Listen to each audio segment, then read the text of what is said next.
The air was crisp, heavy with the scent of pine needles, cold moss, and damp earth as I hiked deeper into the national forest. The morning light filtered in through a ceiling of Douglas firs, casting shifting patterns on the ground. My boots crunched over a thick carpet of needles, each step muted, deliberate. Years of tracking whitetail through this mountain range had trained me to move like a shadow. I wasn't in a rush. Out here, time stretches different, less measured in hours, more in how the air tastes or when the shadows grow long. I'm no stranger to solitude. In fact, I crave it. Some people find peace in prayer or silence. I find it in the wind moving through the trees and the creak of my pack against my shoulders. No phones, no chatter, no deadlines. Just you, your instincts, and whatever waits out there beyond the next ridge. My AR-10 rode comfortably across my back, the matte black of the .308 barrel catching slivers of light through the canopy. I'd fitted it with a 3.9 x40 scope and zeroed it in at 200 yards. Plenty for the kind of long glassing I'd need up here. It wasn't flashy, but it was familiar, reliable, like an old hunting partner who never missed a step. In my pack, I had the basics. A heavy-duty fixed blade knife, a fire starter, some paracord, a lightweight tarp shelter, and enough MREs to last me 3 quiet days. That's all I needed. I wasn't here for comfort. I'd come to scout high ridges for elk sign, rubs, droppings, faint game trails most hunters walk right past.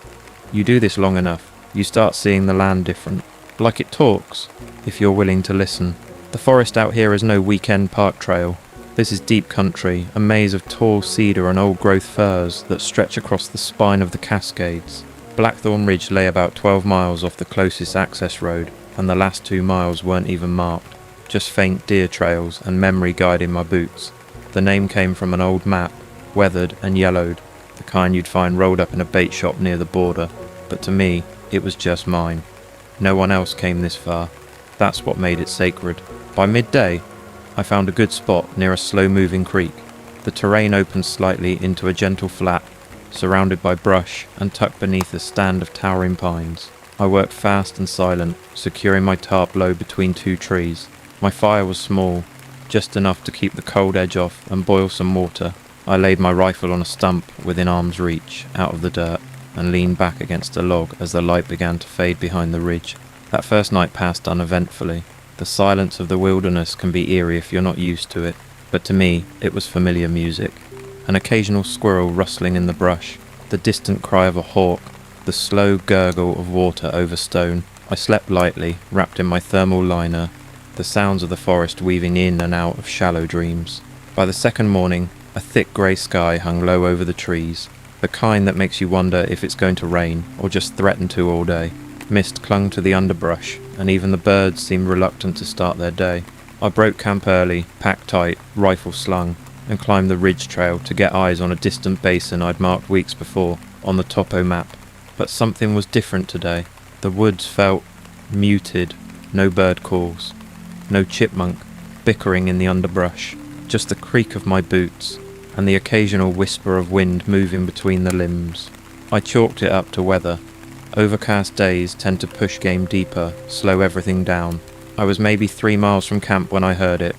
A faint rhythmic scrape, metallic, like steel dragging through damp dirt.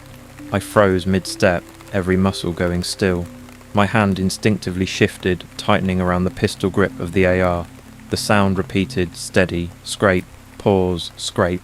It was distant, maybe 100 yards or less, just beyond the rise ahead. I dropped to a crouch, slow and quiet, and moved off the trail into the underbrush. Years of bow hunting had taught me to read the forest like a second skin. I eased around fallen logs and slid between tree trunks, keeping the sound in my left ear. My pulse picked up. Not fear exactly, more like focus. The kind that kicks in when you've sighted a buck broadside and only need to breathe once before the shot. Eventually, I reached a slope with good cover, thick ferns, low cedar limbs, and a broken line of sight through to the clearing ahead. That's when I saw them. 2 men. Not hunters. No blaze orange, no rifles, no camo. Just dark jackets, work gloves, and ball caps pulled low over their faces. One of them was digging, his shovel slicing clean into the wet earth. The other was dragging something behind him. A bundle, long, heavy, wrapped in dark canvas and tied off at both ends. It looked like a rug, except it didn't roll. It sagged in the middle, like it had weight that wouldn't shift. I didn't move, just watched. The one dragon dropped the bundle near the hole with a dull thud.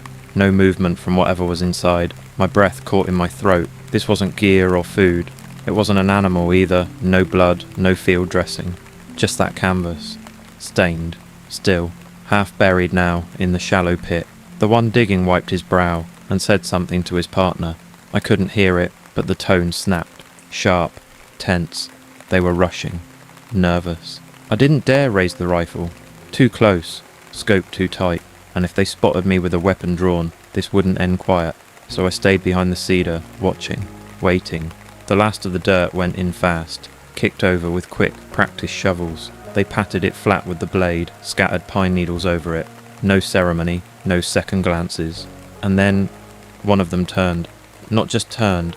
He looked toward me, fast, like a deer catching movement in the trees. I ducked low behind the trunk, heart slamming so hard it drowned out the wind.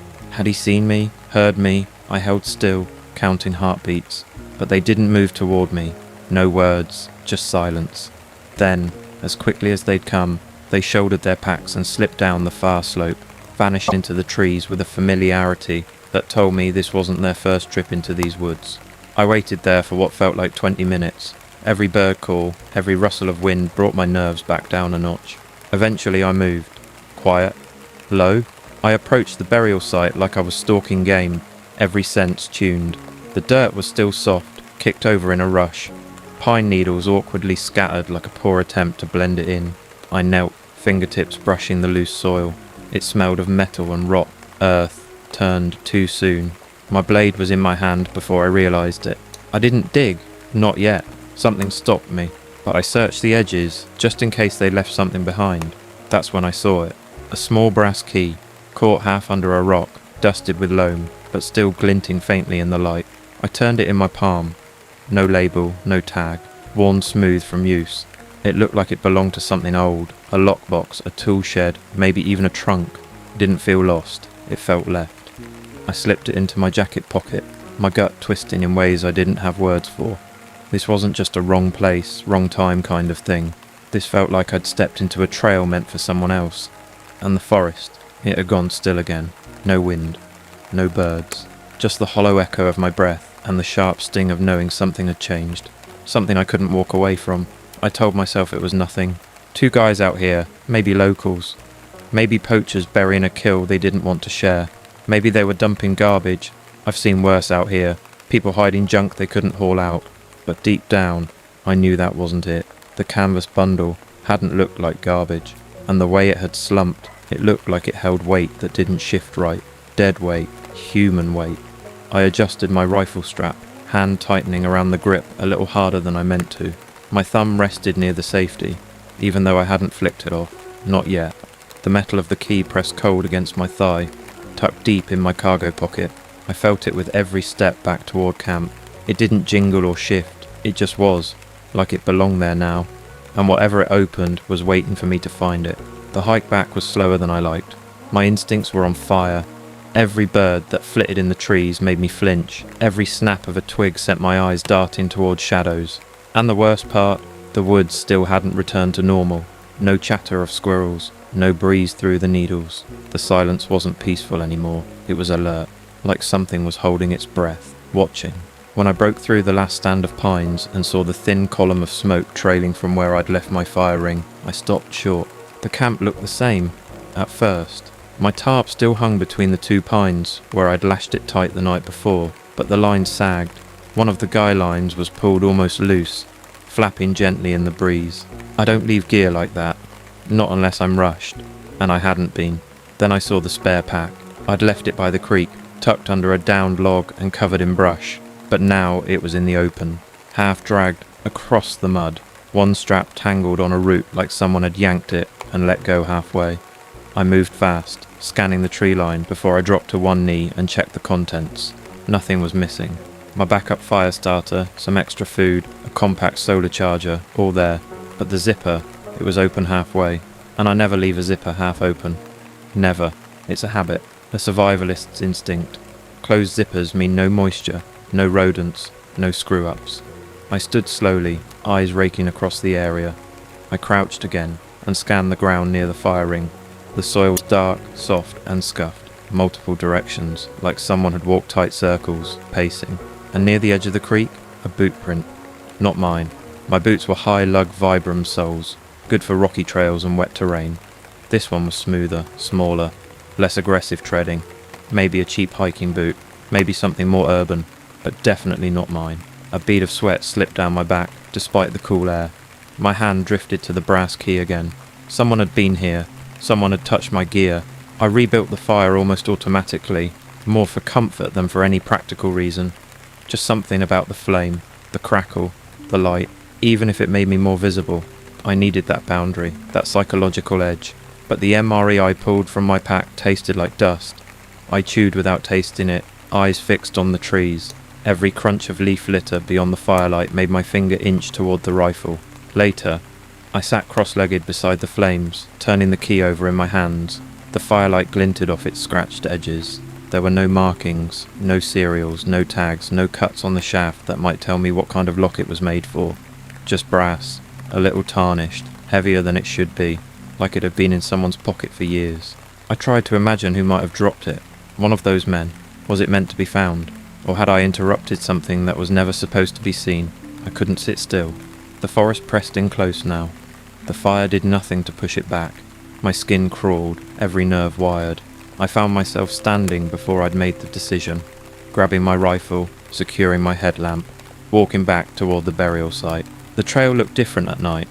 Even with the overcast sky and no moon, the darkness out here has depth.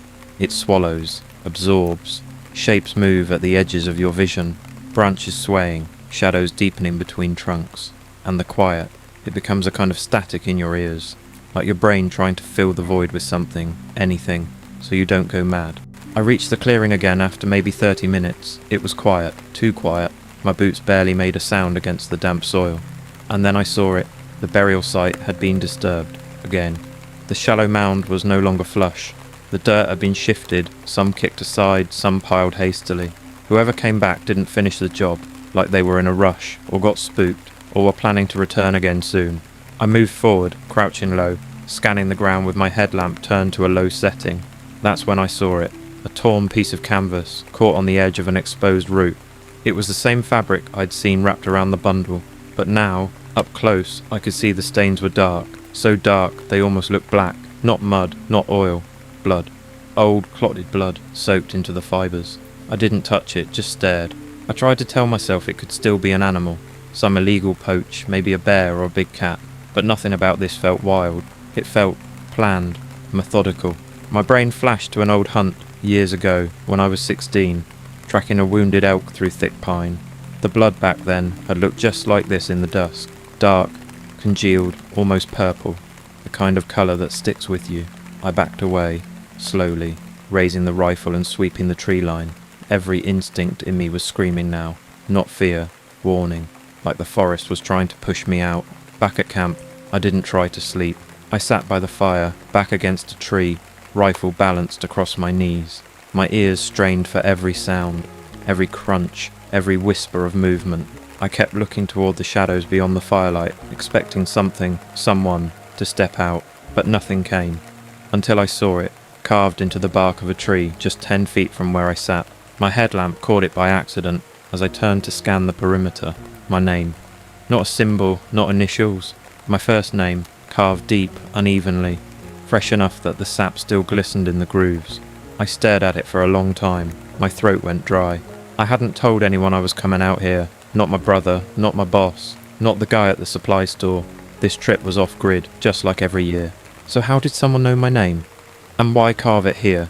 The answer didn't come, just the crackle of the fire, the cold ache in my spine, and the knowledge that something was terribly wrong. The next morning, the fog rolled in, thick and early. So heavy, it blanketed everything in a wet, colourless hush. It wasn't drifting mist. This was dense, rooted, clinging to the trees and ground like it had weight. I woke before first light, though I hadn't really slept. My mind hadn't stopped racing all night. Every crack of a twig or brush of wind outside the tarp had me reaching for the rifle. I packed quickly, the ritual motions giving my thoughts somewhere to go. Tarp down, pack cinched, knife secured on my belt, rifle slung across my chest. Not my back this time. No fire this morning. No reason to announce I was still out here. Whatever was happening, whatever I'd stepped into, I wasn't going to wait for it to find me again. I was leaving. Or at least, I was going to try. I doused what little warmth remained in the coals, covering the pit with cold soil and scattered needles. The moment I stepped onto the trail, the air swallowed me. The fog distorted everything. The shape of the trail, the sound of my own footsteps, even the smell of the forest. Usually pine and earth hit you strong in the morning, but now everything just smelled like wet stone and silence. I wasn't more than 10 minutes down the trail when I stopped cold. A tree had fallen across the path, big one, fresh too, its leaves still green, damp bark oozing sap where the trunk had splintered. It hadn't been there yesterday. I would have remembered. The path was narrow here, barely a game trail, and this tree didn't just fall. It had landed like it was placed, right where I would have walked next. My gut twisted. I stared at the broken limbs for a long minute. Could have been wind, a storm somewhere upslope, but there was no sign of a storm last night. No wind, no lightning. It didn't feel random. I climbed over it anyway, cautiously, my boots slipping once on a slick patch of moss. Once on the other side, I changed course, left the trail and followed the creek instead, using it as a rough guide back towards the direction of the truck. It'd add time, maybe miles, but I needed open ground, somewhere I could see more than 20 feet ahead. The fog along the creek was even worse. It hovered low, crawling along the water like steam off dry ice, curling around my ankles, hiding roots and holes. The deeper I went, the more the sounds changed. Footsteps muffled, water gurgling like it was farther away than it was, and somewhere beyond it all, the distant knock-knock of a woodpecker echoed too sharp, too rhythmic, like it wasn't a bird at all. Then I saw it, lying half buried in the mud, near the water's edge, barely catching a glint of light from the thick grey haze, a bullet casing. I knelt, turning it over in my gloved hand, not .308. This was smaller, sleeker, .223 Remington, the kind fired by an AR-15. I pocketed it, slowly standing, heart beginning to beat harder against my ribs. Had the two men been armed? I hadn't seen weapons on them, just shovels and that bundle. But I'd been too focused on what they were burying, too far, too covered. Had they seen me and come back with more than just a shovel? A part of me wanted to believe it had nothing to do with them, that maybe someone else had come through here, another hunter, or some off-grid prepper. But this wasn't a place people stumbled into, not 12 miles from the road, not over unmarked ridges. And whoever carved my name into that tree wasn't carrying .308. I kept moving. The fog grew heavier. At times, I couldn't see more than 15 feet ahead. Branches emerged like reaching arms, gnarled and wet. Rocks became shapes to trip over. Every step made me more aware of how quiet it was, how utterly sealed off the world felt, like I was walking underwater. I found myself remembering a hunt with my dad. I was 12. We'd gone too far into the hills chasing a bear that had circled around us in a storm. We'd gotten turned around for hours. He told me, "Don't panic, look for the signs. The woods always tell you what's coming. You just got to know how to see it." Back then, it was broken branches, bent grass, tracks in the mud. Now the signs were bullet casings, boot prints, canvas soaked in blood, my name carved into bark. I couldn't shake the thought that maybe I wasn't tracking something anymore. Maybe something was tracking me. By late morning, I had no idea how many miles I'd covered. I was soaked to the knees from the wet brush, boots heavy, rifle slick in my hands. The key was still in my pocket, but now I kept my fingers on it every few minutes, like I needed to remind myself it was real, that I wasn't losing my mind. Eventually, I came back to the same clearing, the burial site. I hadn't meant to. I was sure I'd gone a different direction, but the fog had spun the forest like a maze, and somehow I ended up circling back. My boots slid in familiar mud as I crested the rise and saw the raw, torn earth again. Only this time, the hole was open, fully open. The canvas bundle was gone. Just a ragged hole, edges caved in from sloppy digging, pine needles and roots torn away. No attempt to hide it this time, like someone had been in a rush, or they didn't care if it was seen anymore. I stood frozen at the edge. The forest has a sound when it wants you to rest. The soft lull of wind, rustling needles, distant water. But that night, all I heard were pauses, the absence of sound between imagined footsteps. My ears strained for every twig snap, every shift of branches. My eyes moved constantly, scanning the tree line. Nothing ever stepped forward, but I still felt it. That presence, watching, waiting. maybe just outside of range, maybe right behind the next trunk. The key was still in my pocket, the bullet casing too. I kept fingering them like talismans, cold metal reminders that this was real.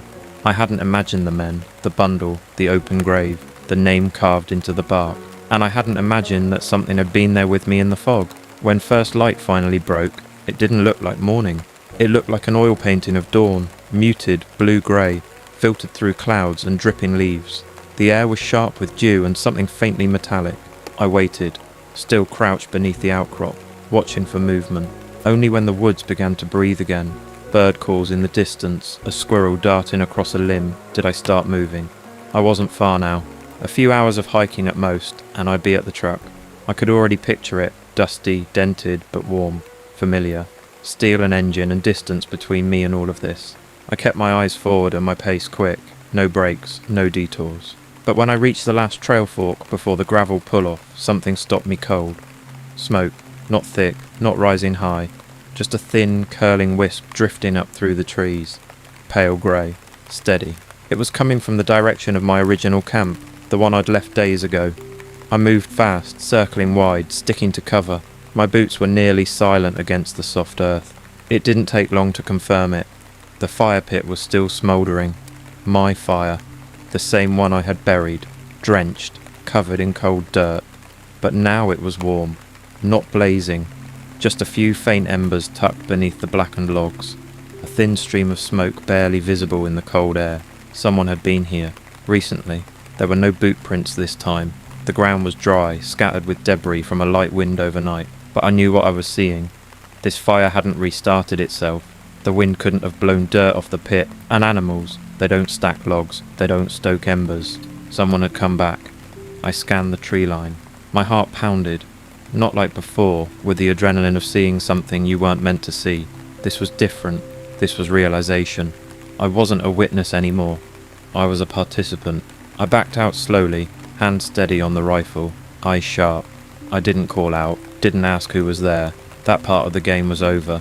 Whoever had been here, maybe the same men from the burial, maybe someone else, knew I was still out here. They were keeping track. The rest of the hike felt like a blur. I don't remember much of it, just the rhythm of my boots on the trail, the ache in my back, the pulse in my ears. My senses stayed wired, but no one showed themselves. No more canvas, no more carving. When I broke through the final stretch of trees and saw the truck parked just where I'd left it, half covered in pine pollen and dust, I almost didn't believe it was real. But it was.